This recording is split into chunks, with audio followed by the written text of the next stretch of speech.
দফা দাবিতে কংগ্রেসের ডেপুটেশন ও অবস্থান বিক্ষোভ ব্লকে ব্লকে। সেই মতো সোমবার ঝালদা 1 ও 2 নম্বর ব্লকে কংগ্রেসের ডেপুটেশন অবস্থান বিক্ষোভ কর্মসূচি পালিত হলো। এই বিষয়ে পুরুলিয়া জেলা কংগ্রেস সাধারণ সম্পাদক দেবদুলাল চট্টরাজ এবং জয়পুর বিধানসভার চেয়ারম্যান ফণীভূষণ কুমার ও প্রদেশ কংগ্রেস সদস্য নিরঞ্জন রজক জানান, আমাদের 6 দফা দাবির মধ্যে মূল দাবি আবাস যোজনায় দুর্নীতি আটকাতে হবে। কারণ এখানে শাসক দলের মদতে সাধারণ মানুষ ও কংগ্রেসীদের যারা প্রাপ্য তাদের বঞ্চিত করে অযোগ্যদের বাড়ি পাইয়ে দিচ্ছে। এছাড়াও স্বাস্থ্য, শিক্ষা ও নিয়োগ দুর্নীতি সহ বালির লাগাম ছাড়া মূল্য বৃদ্ধি সহ 6 দফা দাবিতে ডেপুটেশন দেওয়া হলো। আমাদের দাবি মানা না হলে আন্দোলনে যাব, প্রয়োজনে এই দুর্নীতি আটকাতে আদালতের দ্বারস্থ হব। যদিও বিষয়টি নিয়ে কটাক্ষ করেছেন তৃণমূল কংগ্রেসের ঝালদা 2 নম্বর পঞ্চায়েত সমিতির সভাপতি দীপক সিংহ। তিনি জানান, অভিযোগ ভিত্তিহীন, কংগ্রেসের অস্তিত্ব নেই এলাকায়, তাই ভোটের পূর্বে লাভঝাপ শুরু করছে। তাতে কিছু লাভ হবে না, সাধারণ মানুষ তাদের রাজনীতি বুঝে গেছে। কারণ ঘরের তালিকা তৈরি হয়েছে 2018-19 সালে, সেই সময় আমরা ক্ষমতায় ছিলাম না। তৃণমূলে চাই প্রকৃত ব্যক্তিরাই আবাস যোজনার বাড়ি পাক। এদিন উপস্থিত ছিলেন জেলা কংগ্রেস সভাপতি নেপাল মাহাতো, জেলা কংগ্রেস শ্রমিক সংগঠনের সাধারণ সম্পাদক নির্মল কুমার সহ অন্যান্য ব্লক ও অঞ্চল নেতৃত্ব। কালকেই ভোট আছে, লোক দেখানো আমরা আন্দোলন করি না, এটা জাতীয় কংগ্রেস। দীর্ঘদিন থেকে আমরা বলে আসছি,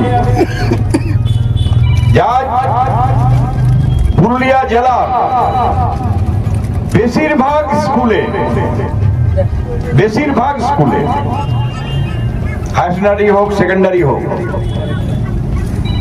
প্রচুর স্টুডেন্ট কিন্তু শিক্ষক নেই।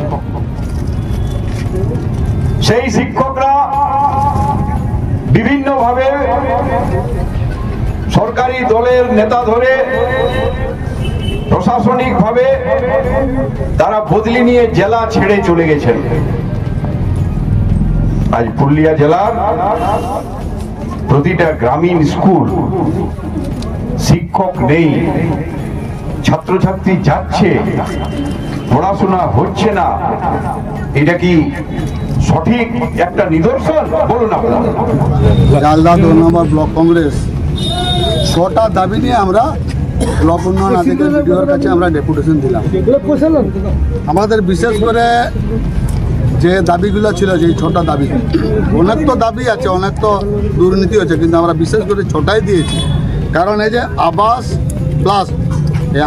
প্লাস যোজনায় যে বিভিন্নভাবে তদন্ত করে পয়সা উঠায়, যারা পয়সা দিচ্ছে তাদের নামে করে দিচ্ছে, বাকিটা বাতিল হচ্ছে, এরকম কিছু অফিসার কাজ করছে, এটা আমরা বললাম।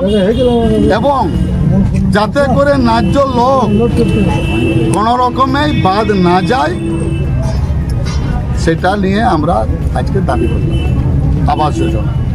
এবং বললেন যে বিডিও সাহেব বললেন যে ঠিক আছে, সেরকম কোনো যদি থাকে আপনারা বলুন, আমাকে লিখিত দেন, আমরা দেখেছি যাতে 4 তারিখে এটা গ্রামসভা বসবে এবং 4 তারিখের আগে আমরাকে দিতে বললেন মোটামুটি।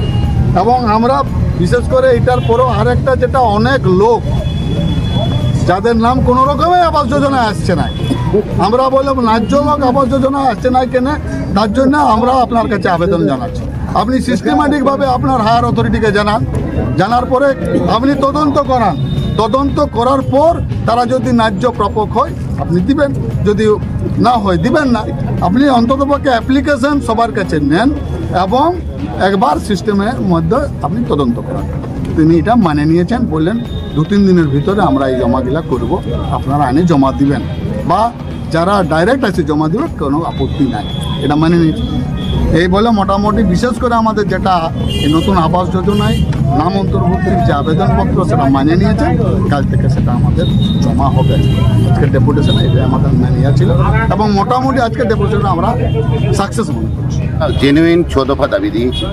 সেই 6 দফা দাবির ভিত্তিতে, যেগুলো আমাদের প্রথম দাবি, যারা বাড়ি থেকে বঞ্চিত আছে তারা যাতে বাড়ি পায়, সে যে দলের লোক থাকুন, যে এলাকায় একটা উন্নয়নের যাতে হয় তার ব্যবস্থা করার জন্য আমরা আগামীকাল অঞ্চল ওয়াইজ আমরা লিস্ট ওইখানে জমা দেবো এবং আমরা সেটা কম্পিউটারাইজ লিস্ট করেওছি।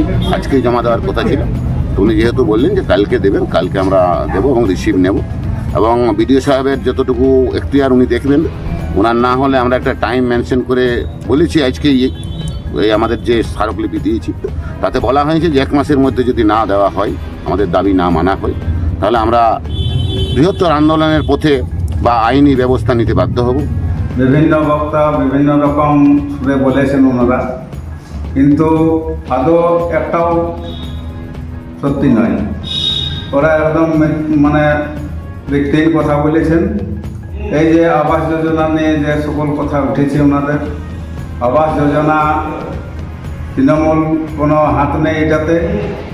যাদের নাম লিস্টে ছিল, যাদের কাটা গেছে সেটা দেখে নিয়ে করেছেন, আধিকারিকরা সবাই গেছেন, ওইখানে আপনার ভেরিফিকেশন হয়েছে।